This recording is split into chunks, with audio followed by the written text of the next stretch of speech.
800 करोड़ के जीएसटी घोटाले में ऐड की ताबड़तोड़ छापामारी। प्रवर्तन निदेशालय ईडी ने 14,325 करोड़ रुपए फर्जी जीएसटी इनवॉइस घोटाले का पर्दाफाश करते हुए कोलकाता, रांची और जमशेदपुर सहित देश भर के 9 ठिकानों पर छापेमारी की है। इस मामले में मुख्य आरोपियों अमित गुप्ता, सुमित गुप्ता और शिवकुमार देवड़ा पर फर्जी बिलों के जरिए 800 करोड़ से ज्यादा का इनपुट टैक्स क्रेडिट आईटीसी हड़पने का आरोप है। उपरोक्त तीनों के साझेदार रहे जमशेदपुर स्थित जुगसलाई के व्यवसायी विक्की भालोटिया के घर पर भी ईडी ने दबिश दी है। ईडी ने मनी लॉन्ड्रिंग निरोधक कानून पीएमएलए 2002 के तहत कार्रवाई करते हुए कई दस्तावेज, डिजिटल डाटा और अघोषित संपत्तियां जब्त की हैं। पूर्व की जांच में जमशेदपुर के बबलू जायसवाल और विक्की भालोटिया का नाम भी पहले सामने आ चुका है, जिन पर इस घोटाले में शामिल होने का आरोप है। कुछ दिन पहले अमित गुप्ता, सुमित गुप्ता और शिवकुमार देवड़ा को जमशेदपुर की अदालत में भी पेश किया गया था। यह कार्रवाई गुरुवार को शुरू हुई और जांच अभी जारी है। फर्जी बिलों का जाल, सरकार को अरबों का चूना। ईडी की जांच में खुलासा हुआ है कि आरोपियों ने सैकड़ों फर्जी कंपनियां बनाकर झूठे व्यापारिक दस्तावेज तैयार किए। इन फर्जी इनवॉइसों के जरिए उन्होंने इनपुट टैक्स क्रेडिट आईटीसी का गलत दावा किया, जो वास्तव में कभी चुकाया ही नहीं गया। इस तरह उन्होंने सरकार को 14,325 करोड़ रुपए का नुकसान पहुंचाया। सुमित गुप्ता पर 135 बोगस फर्म चलाने का आरोप है, जिनके जरिए फर्जी बिल बनाए गए। यह पूरा खेल सुनियोजित था, जिसमें बड़े पैमाने पर काले धन को सफेद करने की कोशिश की गई। जमशेदपुर से कोलकाता तक छापेमारी।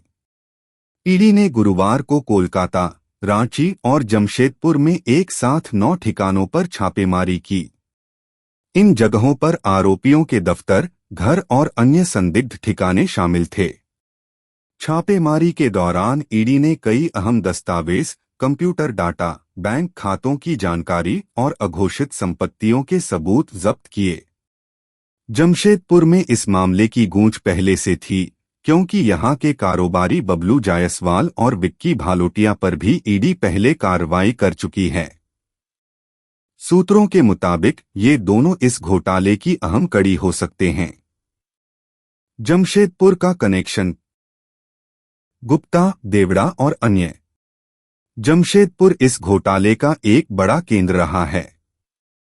सुमित गुप्ता को 8 अप्रैल 2024 को कोलकाता से गिरफ्तार किया गया था और तब से वह जेल में था। बाद में उन्हें अदालत से जमानत मिल गई। जांच में पता चला कि इनका नेटवर्क जमशेदपुर के स्थानीय कारोबारियों बबलू जायसवाल और विक्की भालोटिया से भी जुड़ा हुआ है। ये दोनों पहले से ईडी के रडार पर थे और इनके खिलाफ भी मनी लॉन्ड्रिंग के तहत कार्रवाई चल रही थी। काले धन का खेल, रियल एस्टेट में निवेश। ईडी अब इस बात की जांच कर रही है कि फर्जी आईटीसी से कमाए गए 800 करोड़ रुपए से ज्यादा की रकम को कहां खपाया गया। एजेंसी को शक है कि यह पैसा रियल एस्टेट, शेल कंपनियों, नकद लेन देन और विदेशी खातों में लगाया गया हो सकता है। जांच में कुछ ऐसी संपत्तियों का भी पता चला है जो कागजों में मामूली कीमत पर दिखाई गईं, लेकिन उनकी वास्तविक कीमत करोड़ों में है।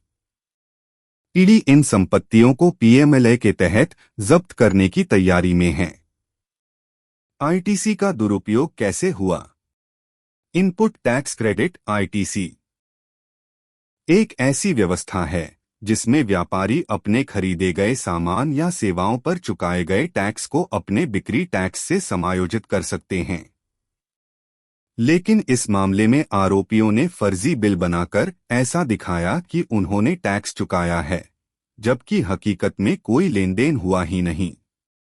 इससे न केवल सरकार को राजस्व का नुकसान हुआ, बल्कि यह मनी लॉन्ड्रिंग का भी बड़ा मामला बन गया। ईडी के सूत्रों का कहना है कि जांच अभी जारी है। जब्त किए गए दस्तावेजों की जांच के बाद कई और नाम सामने आ सकते हैं। भविष्य में और छापेमारियां और गिरफ्तारियां हो सकती हैं। कोलकाता, रांची और जमशेदपुर में फैले इस नेटवर्क में कई बड़े कारोबारी और बिचौलिए शामिल हो सकते हैं। जांच एजेंसी अब डिजिटल डाटा और बैंक लेन देन की गहन जांच कर रही है। आने वाले दिनों में इस मामले में और बड़े खुलासे हो सकते हैं, जो इस घोटाले के पूरे तंत्र को सामने ला सकते हैं। इस वीडियो को देखने के लिए धन्यवाद। कृपया मेरे चैनल को सब्सक्राइब करें।